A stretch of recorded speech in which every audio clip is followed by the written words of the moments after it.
Buenos días, los saludo aquí desde Skinny's Calling, como cada día que lo puedo estar haciendo. Desde aquí, aún a la distancia, estamos conectados. Vamos a hablar hoy de la iglesia local y nos vamos a parar en el libro de los Hechos. Pero vamos a orar primero para poder darle el lugar al Espíritu Santo. Padre amado, en esta mañana quiero darte gracias por tu amor, tu misericordia. Bendice tu palabra, Señor, tu palabra es bendita.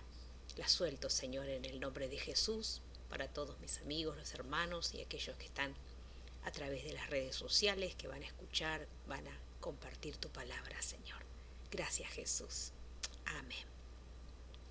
Hechos 2:47 es el verso que voy a estar leyendo, y dice: alabando a Dios y teniendo favor con todo el pueblo, y el Señor añadía cada día a la iglesia a los que habían de ser salvos. Este es el versículo en el cual hoy vamos a trabajar.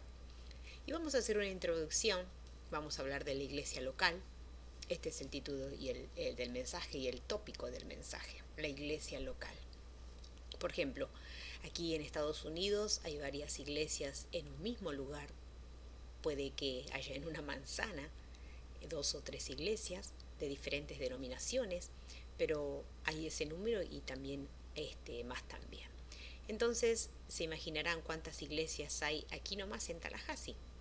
Dentro de esta cantidad, que ya se imaginaron, están las iglesias donde están las personas morenas, de color moreno, o sea, color negro, morenos, y la iglesia también están donde van, bueno, morenos y blancos, y también estamos nosotros que somos la iglesia hispana. Pero ya sea la iglesia de morenos, blancos o latinos, todos son las iglesias locales. Y también hay las falsas doctrinas en abundancia, como en todos lados. Bueno, ya hemos hecho esta introducción para ver la iglesia local. Nosotros somos la iglesia aquí local. Y veremos también ahora la iglesia local dentro de la palabra de Dios, los comienzos. La primera iglesia es el libro de los Hechos. Acompáñeme a Hechos 2, del 1 al 4. Voy a estar leyendo, acompáñeme. Cuando llegó el día de Pentecostés, estaban todos unánimes juntos, y de repente vino del cielo un estruendo como de viento recio que soplaba, el cual llenó toda la casa donde estaban sentados. Y se le aparecieron lenguas repartidas como de fuego, asentándose sobre cada uno de ellos, y fueron todos llenos del Espíritu Santo y comenzaron a hablar en otras lenguas según el Espíritu les daba que hablasen. Pueden leer todo el capítulo 2 del libro de los Hechos, y verán el comienzo de esta iglesia que crecía y crecía. Podemos decir que es el comienzo de la iglesia de Cristo, y perseveraban en la sana doctrina, dice Hechos 2:42. Acompáñeme. Y perseveraban en la doctrina de los apóstoles, en la comunión unos con otros, y en el partimiento del pan y en las oraciones. Era una iglesia que estaba unida, participaban todos los miembros, los hermanos. Ahora vamos a ver otra iglesia conocida por nosotros que somos lectores de la Biblia. ¿Amén? La segunda iglesia es la iglesia de Efeso, ubicada geográficamente, o sea, en la ciudad occidental de Asia Menor, y centro importante de la historia de la iglesia primitiva. Estaba situada entre Mileto y Esmirna. Esta es la iglesia de Efeso. ¿Cómo comenzó la iglesia de Efeso? Pablo, en su segundo viaje misionero, al regresar de Atenas en Grecia, se detiene por un corto tiempo para enseñar en la ciudad de Efeso. Se va prometiendo regresar en el futuro. Cuando regresa, rebautiza a algunos de los hombres que habían sido enseñados por Apolos, y con estos 12 hombres, establece la iglesia en Efeso, actualmente Turquía, a orillas del mar Egeo. Esto también es importante porque a veces las personas preguntan por qué tenemos célula, tenemos 12 líderes, 12 personas, y así vamos aumentando. Porque justamente tenemos aquí un buen ejemplo para poder estar viendo cómo hacer crecer la obra. ¿Cómo era la iglesia de Efeso? La iglesia de Efesos había alineado con los poderes de las tinieblas, se había abrazado la naturaleza vil de la política corrupta. ¿Le suena esto? Parece que la iglesia de Efeso está en este tiempo también. Por eso Cristo advierte a la iglesia en Apocalipsis que su protagonismo y bendición serán quitados. El libro de los Efesios aborda además la decadencia inmoral de la iglesia de Efeso. Es triste la realidad, pero esto pasa, y pasa en la actualidad hoy, año 2023. Doctrinalmente, la iglesia de Efeso era sumamente rigurosa. No podía aguantar a los malos, y dotada de suficiente discernimiento teológico como para desenmascarar a los pseudo apóstoles. Pusiste a prueba a los que se llaman apóstoles sin serlo, llamándolos embusteros, porque ellos tenían mucho conocimiento bíblico, que es buenísimo, pero también hay que tener discernimiento espiritual. La palabra dice que la letra mata, o sea que nosotros tenemos que tener las dos cosas, conocimiento bíblico, pero también discernimiento espiritual. Vamos al libro de Apocalipsis para ver qué le depara en el libro de Revelaciones a la iglesia de Efeso. Apocalipsis 2, del 1 al 7 vamos a compartir. Acompáñeme que la escritura es maravillosa y debemos entender por qué estamos hoy hablando de la iglesia local. Escribe el ángel de la iglesia de Efeso, el que tiene las 7 estrellas en su diestra, el que anda en medio de los 7 candeleros de oro, dice esto: yo conozco tus obras y tu arduo trabajo y paciencia, y que no puedes soportar a los malos, y has probado a los que se dicen ser apóstoles y no lo son, y los has hallado mentirosos, y has sufrido y has tenido paciencia, y has trabajado arduamente por amor de mi nombre, y no has desmayado. Pero tengo contra ti que has dejado tu primer amor. Recuerda, por tanto, de dónde has caído, y arrepiéntete y haz las primeras obras, pues si no, vendré pronto a ti y quitaré tu candelero de su lugar, y si no te hubieras arrepentido. Pero tienes esto, que aborreces las obras de los nicolaitas, los cuales yo también aborrezco. El que tiene oído para oír, oiga lo que el Espíritu dice a las iglesias. Al que venciere le daré de comer del árbol de la vida, el cual está en medio del paraíso de Dios. Esta iglesia era una iglesia llena de conocimiento, pero también se había enfriado, había perdido su primer amor. Hoy tenemos personas que han perdido su primer amor. Hoy tenemos personas que después de la pandemia no han congregado más, se han enfriado, están como la iglesia de Efeso. Hago un paréntesis para recordarles que la iglesia no es las 4 paredes donde estamos, la iglesia es usted y soy yo, nosotros somos la iglesia.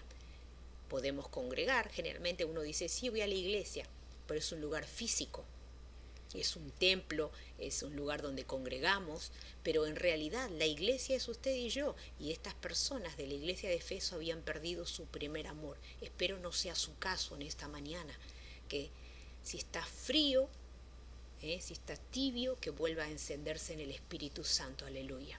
Vamos a ver la tercera iglesia, que es la iglesia de Corinto, muy conocida, primera y segunda de Corintios. ¿Quién estableció la iglesia en Corintios? ¿Quiénes eran los corintios? Durante su segundo viaje misionero, Pablo enseñó el Evangelio en Corinto y estableció allí una rama de las iglesias. Lo podemos ver en el libro de los Hechos 18, del 1 al 17. Tómese el tiempo y cuando terminamos este mensaje, repase los versículos. Siempre es importante. Lea Hechos 18, del 1 al 17. Ahí comienza en la iglesia en Corinto con el apóstol Pablo. ¿Cómo era la iglesia de primera de Corintios? Era una iglesia que estaba fascinada por la sabiduría y el poder.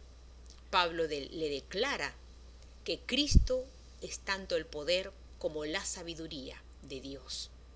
Tenemos la carta de Pablo, o sea, del apóstol Pablo a los Corintios, ayudaba a los creyentes a madurar en su entendimiento de Cristo y corregía algunas de las falsas enseñanzas que florecían. Bien, vamos a traducir esto. Evidentemente, ellos habían nacido de nuevo, como dice, porque estaban fascinados por la sabiduría y el poder. pero también esta, la enseñanza de Pablo hacía que ellos puedan entender la palabra y puedan madurar, cosa que a veces tenemos personas en la iglesia que no maduran, que no crecen, por falta de entendimiento, por falta de compromiso, por falta de asistencia. Hay personas que le da lo mismo ir a la iglesia y no ir. Y yo quiero decirle hoy de parte de Dios, usted debe congregar. Si usted es parte de las ovejas, dijo el Señor Jesús, mis ovejas oyen mi voz. Si usted está escuchando la voz de Dios, hoy en esta mañana tiene que buscar un lugar donde congregar. La iglesia local está para eso y usted es parte de la iglesia local. Entonces, ahí ellos podían entender y crecer en la palabra. ¿Cómo era la iglesia de Corinto en los tiempos de Pablo? Vamos a ver. La adoración de ídolos dominaba la cultura religiosa de Corinto. Por eso tenían mucho problema. Yo creo que de las iglesias que se habían fundado, establecido, esta era la más problemática en pecados. Y había numerosos templos y santuarios en toda la ciudad. Al momento que del ministerio de Pablo, en el momento que Pablo hacía ministerio en Corinto, ellos tenían una reputación de ser extremadamente inmorales. Por ejemplo, según los informes que tenemos, y la palabra también lo podemos constatar, se practicaba la prostitución ritual en el templo de Afrodita. Lo tenemos en el libro de los Hechos. Tenemos muchas historias donde avalan o respaldan esta palabra que estoy compartiendo en esta mañana. Corinto era una iglesia muy problemática. Muy problemática.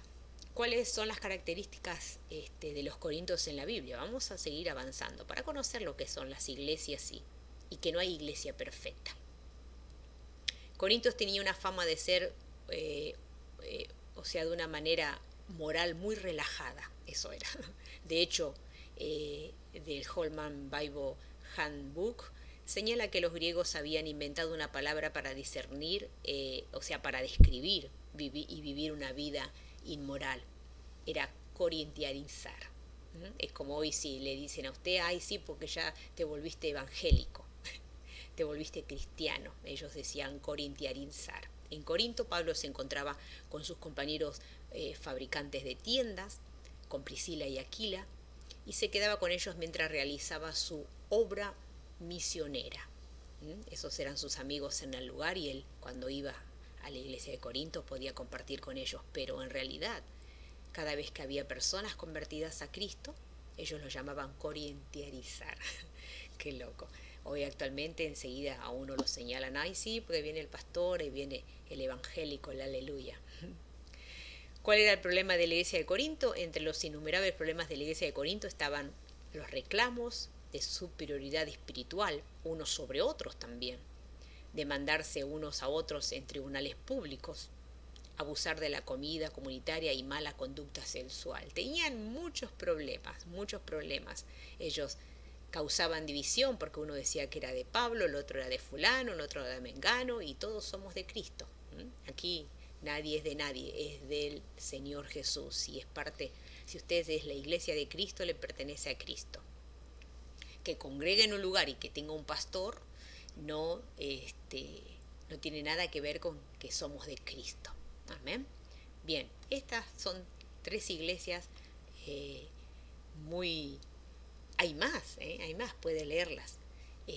Pero estas son iglesias que yo hoy quería estar hablando de ellas para entender la iglesia local, que puede tener problemas, que puede tener dificultades y que uno debe tener conocimiento, discernimiento espiritual. El apóstol Pablo escribió cartas a estas iglesias en Efeso y en Corinto.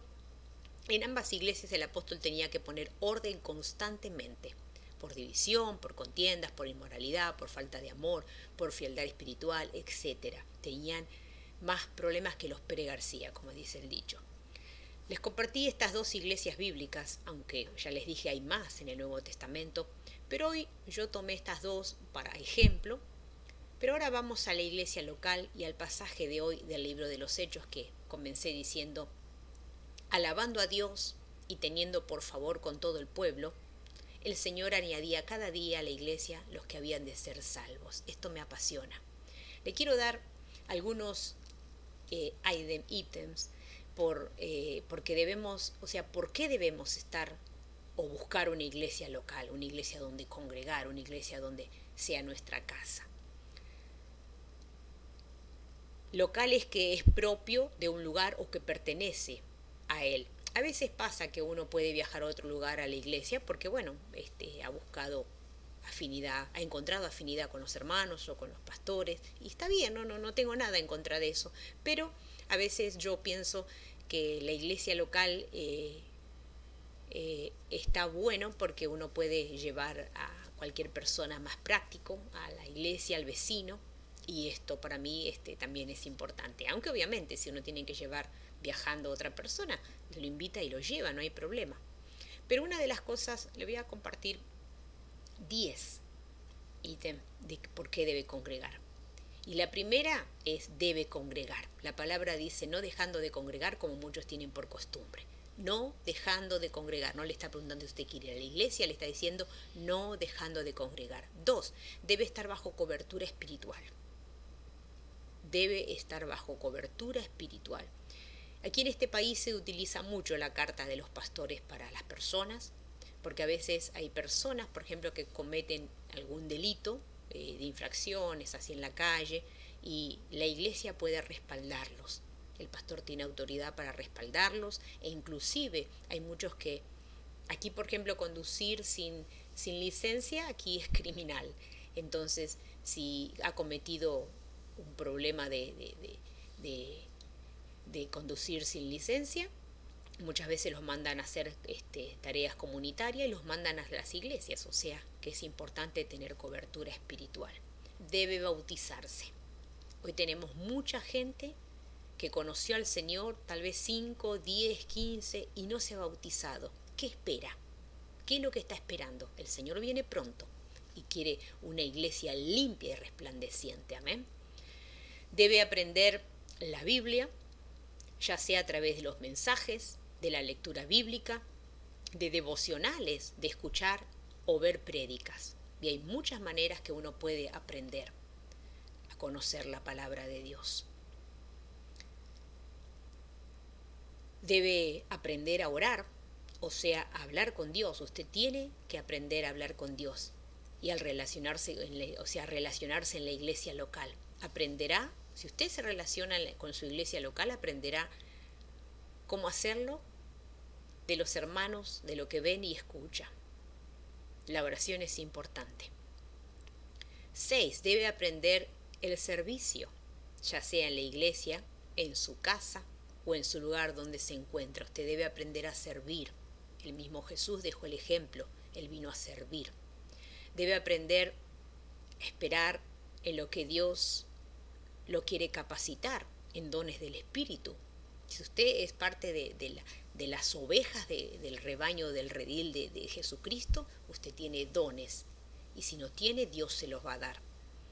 Debe aprender a compartir el Evangelio para salvación de las almas. Nuestro compromiso de la Gran Comisión es para todo aquel que ha recibido a Cristo, todo el que es salvo. 9. Debe practicar todo esto, estos ítems que le di, para que crezca. Si no, quedará siendo un enano en la fe. Usted quiere ser un gigante, debe crecer, debe ir a la iglesia local, congregar. Y por último, debe aprender a obedecer los mandamientos de Dios, de su Padre Celestial. Yo no puedo entender a veces la gente que dice, sí, soy hijo de Dios, soy cristiano y no quiero obedecer, quiero vivir como a mí me parece. Esto no va así, no funciona. Volvamos al libro de los Hechos 2:47, alabando a Dios y teniendo favor con todo el pueblo, y el Señor añadía cada día a la iglesia de los que habían de ser salvos. Vamos a pararnos ahora en este pasaje. Dice el verso de hoy que ellos estaban alabando constantemente, tenían el favor de Dios, la iglesia de Cristo tiene el favor de Dios, cuando hacemos esto de estar reunidos como iglesia, Él se encarga de añadir a las personas que tienen que ser salvas. Y por ende, obviamente pertenecerán a la iglesia local, amén. Pero es nuestra labor encargarnos de estar unidos, orando unos por otros. Hay personas a veces que se los invita a la reunión de oración y no vienen. Iglesia que no ora es iglesia que lamentablemente no crece, porque yo puedo salir a evangelizar, pero necesito las manos de los hermanos para estar orando y saliendo conmigo, haciendo su trabajo. La iglesia no es solamente del pastor, la iglesia es de todos los que congregan. La responsabilidad de evangelizar no es solamente mía, es de todo el que se dice ser cristiano. Amén. Conclusión.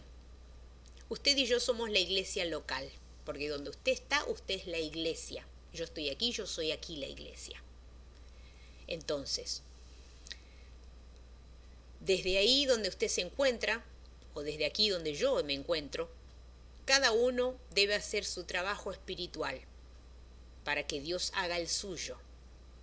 Pero usted ya sabe que debe asistir a la iglesia local, esa iglesia que está cerca de su casa o poquito más lejos o más cerca, no importa, usted tiene que ir a la iglesia.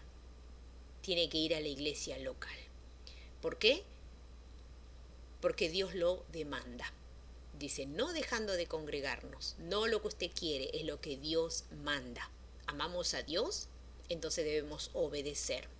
Esa iglesia que lo va a ayudar en tiempos difíciles y lo va a levantar si se ha caído y lo guiará si necesita dirección en cualquier área de su vida. Doy fe, por 31 años que tengo en el camino, que la iglesia siempre ha sido mi respaldo. El famoso andar a llorar a la iglesia muchas veces es una realidad en la vida de las personas. En la iglesia encontramos consuelo, encontramos dirección, encontramos corrección. Yo doy fe de mi vida, de que Dios me ha corregido, de que Dios me ha tenido llorando hasta que Él sanó mi herida, me restauró y me levantó. Entonces, hoy en esta mañana lo animo. Tal vez usted hoy no esté congregando, pero lo quiero animar para que usted sea parte de las ovejas que obedecen, sea parte de esa iglesia limpia y resplandeciente que el Señor viene a buscar. Lo bendigo, que tenga un día bendecido. Nos volveremos a encontrar pronto, así cuando Dios los dispone. Bye, bye. Bendiciones. Gracias, Señor.